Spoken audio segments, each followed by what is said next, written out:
Les 3 challenges que tu dois absolument prendre pour devenir une femme confiante, indépendante et épanouie dans la vie. Bonjour à toi, j'espère que tu vas bien et bienvenue sur cette chaîne de coaching sentimental, sur cette chaîne qui te parle d'amour et d'amour-propre. Dans cette vidéo, j'avais vraiment envie de te parler des 3 challenges que personnellement j'ai rencontrés, mais aussi que toutes les femmes que j'accompagne rencontrent à un moment donné, avec des expériences différentes, avec des situations différentes, mais que toutes les personnes qui veulent accomplir quelque chose dans la vie, et parfois accomplir quelque chose, c'est ne serait-ce que s'accomplir soi et aller vers quelque chose de plus aligné, une version de nous-mêmes qui nous plaît plus, ou une élévation de nous-mêmes, quelque chose qui nous transforme en la femme qu'on doit être et qu'on aspire à être, et bah tu vas devoir passer par ces 3 challenges. Moi j'aime bien parler de challenge dans la vie parce que quand on travaille sur soi, quand on se transforme, la vie, elle nous teste, elle nous envoie un petit peu des tests, là, comme un petit peu comme des lettres de la poste, histoire de dire, ok, tu veux ça, très bien, mais avant de te le donner, est-ce que tu vas relever ce défi? Est-ce que tu relèves ce challenge et cette épreuve, et est-ce que tu as bien compris ce que tu devais savoir pour passer à l'étape suivante? Donc dans cette vidéo, je vais vous donner 3 challenges à prendre, et surtout un bonus à la fin, un petit exercice que je donne aux personnes que j'accompagne. Et donc si tu veux en bénéficier, je t'invite à rester jusqu'à la fin de la vidéo pour en profiter. Avant de commencer plus loin, j'aimerais que tu m'encourages en me laissant un petit pouce bleu sur cette vidéo si tu sens que c'est quelque chose qui va te parler, que tu t'abonnes à la chaîne YouTube pour recevoir toutes les prochaines vidéos sur le sujet et surtout faire partie de cette communauté de femmes qui est confiante, qui est courageuse, qui est ambitieuse et puis qui apprend à s'aimer au quotidien telles qu'elles sont. Si tu ne me connais pas encore, je m'appelle Chloé Mercart et je suis coach en amour. J'aide les femmes à s'aimer plus, à apprendre à s'accepter pour qu'elles soient plus heureuses dans leur relation sentimentale, qu'elles soient aimées à leur juste valeur et surtout pour qu'elles-mêmes, dans leur vie de femme, elles soient beaucoup plus épanouies et beaucoup plus accomplies. La première chose que tu vas devoir prendre comme risque, comme challenge, le challenge que tu vas devoir accepter, c'est celui d'être critiqué par les autres. C'est ce que j'appelle le challenge des explorateurs, c'est-à-dire que à partir du moment où tu veux réaliser quelque chose, tu vas forcément devoir être vulnérable. Parce que quand tu observes tes amis, ton entourage, les gens autour de toi, les femmes du même âge que toi, en vérité, à n'importe quel âge, il y a très peu de personnes qui s'écoutent et qui veulent réaliser quelque chose dans la vie. Parce que, en fait, c'est un petit peu le malheur de toutes les personnes connues. C'est-à-dire que quand on commence, on est critiqué, on est vulnérable, c'est nul, c'est pas parfait.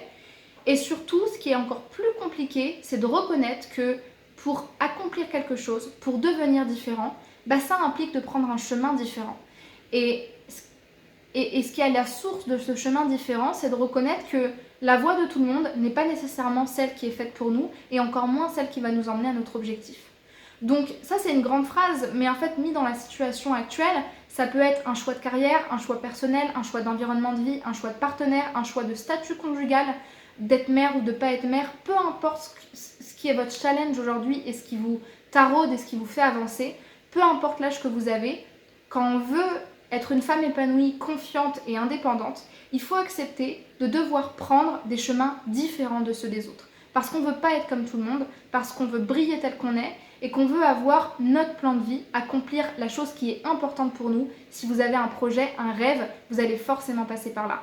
Et si vous comptez vous dire ok, il faut que je trouve une solution pour ne pas être vulnérable et pour ne pas être critiquée parce que si je suis critiquée, ça n'arrivera pas, vous allez forcément passer ce test-là. Parce que avant d'avoir de la réussite dans son domaine, de voir se manifester ce qu'on a toujours voulu et atteindre notre but, d'une certaine manière, il faut en payer le prix. Et le prix, c'est est-ce que tu es capable d'être le mouton noir de l'équipe, d'être celle qui est un petit peu bizarre, d'être celle qui fait les choses un petit peu différemment. Parce que si tu veux un résultat différent, il faut aussi avoir l'état d'esprit d'une femme qui a ce courage-là de faire ça. Et encore une fois, je parle pour les projets, mais je parle aussi pour la femme que tu veux être, dans tes valeurs, dans ton état d'esprit, dans ce que tu transmets au quotidien. Donc, être capable d'être forte dans la vulnérabilité et de se sentir forte dans la faiblesse, quand on n'est pas pareil que les autres, c'est vraiment un challenge qu'il faut absolument que tu relèves. Le fait de se dire, c'est pas parce que je suis vulnérable et que je suis différente que je suis moins bien que les autres. Au contraire, moi j'ai compris ce qui est important dans la vie, c'était de suivre mon cœur, c'est de suivre mes rêves et surtout de ne pas dévier du chemin que moi j'ai envie de me construire.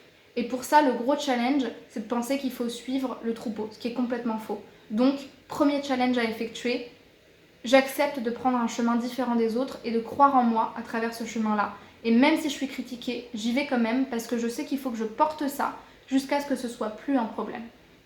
Le deuxième challenge pour moi qu'il faut relever quand tu es en train de te transformer, de travailler sur tes blessures, que tu construis un projet et que tu fais quelque chose de différent, parce que être une femme confiante, c'est quelque chose de différent, c'est quelque chose de brillant, c'est quelque chose d'audacieux.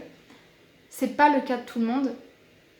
Et encore une fois, ça peut être juste le cas d'une femme qui rompt ou qui change de situation. C'est accepter l'idée de l'échec. Si tu fais quelque chose uniquement dans le but de te dire il faut que je sois parfaite, il faut que je sois meilleure, il faut que je réussisse, il y a beaucoup de chances que tu échoues parce que tu vas être dans l'orgueil, tu vas être dans la peur de ne pas réussir. Et surtout, généralement, quand on a peur de l'échec, qu'on a peur de ne pas réussir ce qu'on fait, ça nous éloigne de la raison pour laquelle on le fait. Ça nous éloigne de l'abondance, de notre mission, de notre cœur, de l'amour pour lequel on fait tout ça. Et donc, accepter l'idée de l'échec, c'est accepter de se dire, ça va peut-être pas marcher, je vais peut-être me tromper, c'est peut-être la mauvaise décision, mais aujourd'hui, je sens que c'est juste, aujourd'hui, je sens qu'il faut que je passe par là. Et pour une raison ou pour une autre, même si je suis encore une fois critiquée par les autres, j'accepte de me tromper. Mais à ce moment-là, dans ma vie, à cet instant T, je ne veux pas laisser passer cette occasion par peur de l'échec. Parce que pour moi, c'est hyper important.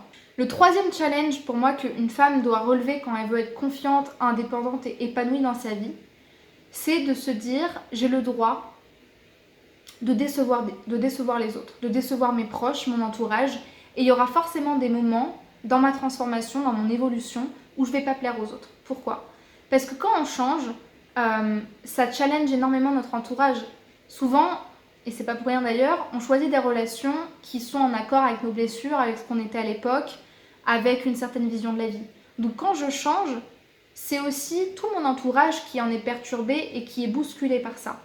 Et parmi ces variations, ces perturbations, il y a de la frustration des autres, de ne pas changer, de ne pas avoir ce courage-là, cette force-là, la peur que vous réussissiez ou la peur que eux stagnent, ou encore le fait de ne pas plaire aux autres parce que ce n'était pas le plan qu'ils avaient prévu pour nous, parce que ce n'était pas le rôle qu'on devait avoir, et tout simplement, parfois ne pas être là pour les autres, parfois décommander, parfois reconnaître que ce rôle qu'on avait avant, on n'a plus envie d'avoir que ce rôle-là, ou même qu'on a envie de quitter le navire, peu importe dans quelle situation, mais c'est aussi ça, se choisir. C'est reconnaître que je vais peut-être faire du mal autour de moi parce que parfois me choisir, c'est faire passer mes besoins avant et satisfaire mes besoins parce qu'il s'agit de ma vie et pas de celle des autres.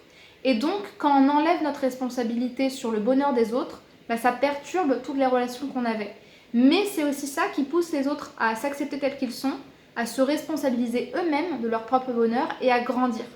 Parce que si vous avez une pierre qui blanchit dans un galet de pierres noires qui ne s'écoutent pas, qui ne sont pas dans le développement d'eux-mêmes, plus moi je vais changer et plus je vais montrer aux autres que je suis plus épanouie, plus ça va leur permettre de grandir et de se poser les mêmes questions que moi.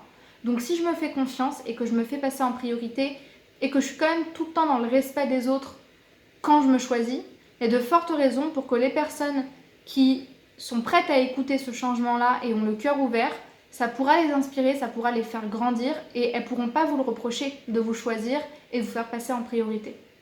Et enfin, le dernier bonus que je voulais vous partager dans cette vidéo, la dernière chose que je donne à mes coachés pour toujours poser leurs intentions et savoir où elles vont, c'est de définir leurs promesses. Votre promesse, c'est un petit peu votre slogan. C'est votre serment.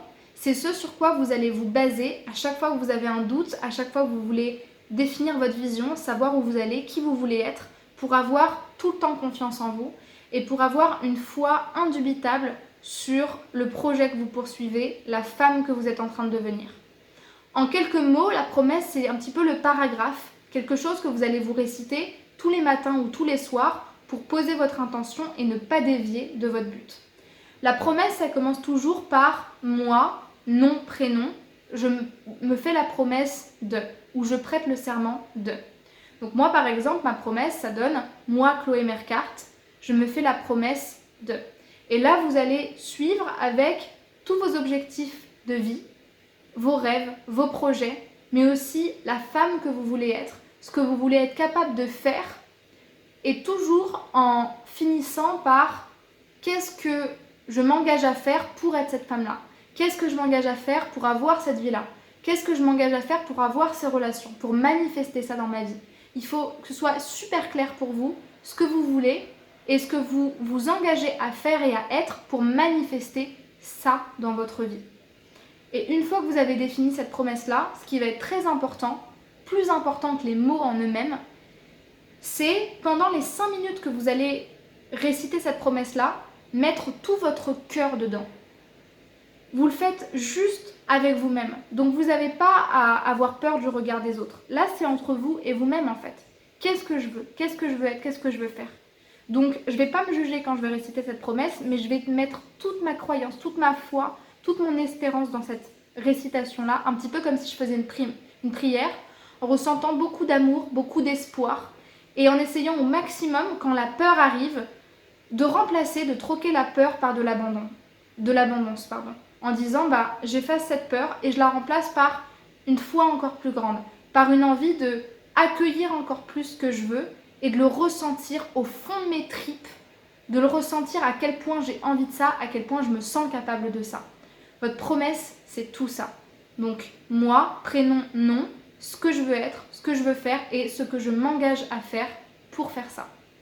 Merci beaucoup pour votre attention, j'espère que cette vidéo elle vous aura plu. Si c'est le cas, n'hésitez pas à me laisser un like, un pouce bleu, à m'écrire en commentaire quelle est votre promesse, qu'est-ce que vous voulez être, faire et qu'est-ce que vous êtes prêt à faire et à être pour manifester ça dans votre vie.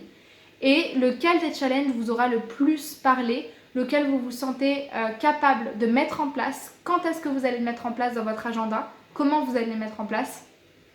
Si vous souhaitez rejoindre cette chaîne YouTube, vous n'avez qu'à vous abonner, cliquer sur la petite cloche pour recevoir toutes les vidéos.